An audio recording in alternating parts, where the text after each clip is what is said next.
इचलकरंजीतील पुरवठा कार्यालयासाठी आवश्यक इष्टांक मंजुरी मिळाली आहे, तरीही पात्र लाभार्थ्यांना रेशनचा लाभ मिळत नसल्याचा आरोप करत माजी नगरसेवक आणि लाभार्थ्यांनी पुरवठा निरीक्षक अधिकारी कार्यालयासमोर ठिय्या आंदोलन केलंय।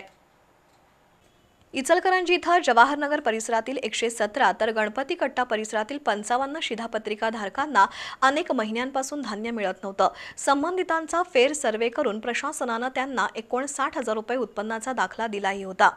लाभार्थ्यांनी सर्व आवश्यक कागदपत्र पुरवठा कार्यालयात जमा करूनही त्यांच्या नावांची पात्र यादी जाहीर होत नव्हती। त्यामुळे लाभार्थ्यांना लाभ मिळण्यासाठी 9 महिन्यांपासून प्रयत्न सुरू होते। वारंवार हेलपाटे मारूनही धान्य मिळत नसल्यानं माजी नगरसेवक राजू बोंद्रे, सतीश मुळीक, नितेश पवार यांनी या प्रश्नी लाभार्थ्यांसह पुरवठा निरीक्षक कार्यालय गाठलं। यावेळी जोरदार घोषणाबाजी करत लाभार्थ्यांची यादी जाहीर होईपर्यंत हलणार नाही असा इशारा देत ठिय्या आंदोलन सुरू केलं।